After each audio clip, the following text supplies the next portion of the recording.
Yun yun mga tol, mustang lahat. Nandito po tayong sa Lyric Piano. So sa labas pa lang makita nyo na napakaganda ng mga display nila. Sila po yung makakulang brand katulad ng Yamaha, PB, Tokai, Epiphone, JBL, Soundcraft, Nord, PRS, PDP, DW at Cordoba. At bukod doon marami pa silang hawak na ibang brands. Yun, tara, pasok tayo sa Lyric Piano.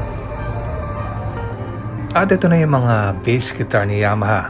So meron dito yung TRBX 304. Ito nga pala yung keyboard ni Yamaha mula 61 keys hanggang 88 keys.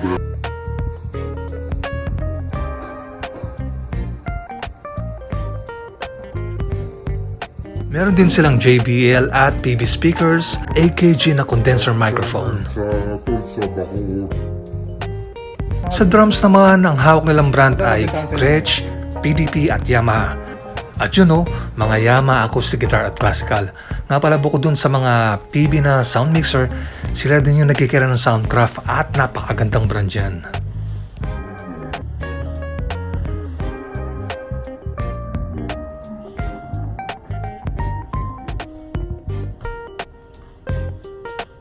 Meron din silang sariling brand na Lyric Ukulele, ayun o. At bukod doon, meron silang mga pedal effects tulad ng Joyo, Tech 21 at DOD. Siyempre panalo to, Yamaha electric guitar.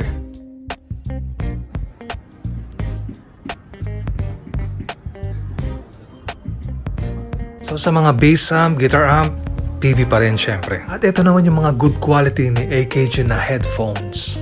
Ito naman yung Yamaha Gigmaker Electric Guitar Essential Pack.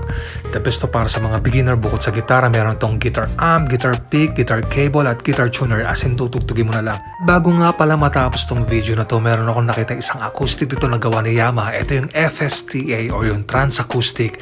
Solid seat ka-spruce yung top nito at mahogany yung body niya, back and side.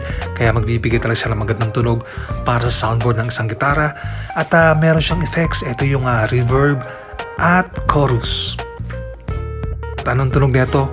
Pakinggan nyo mabuti.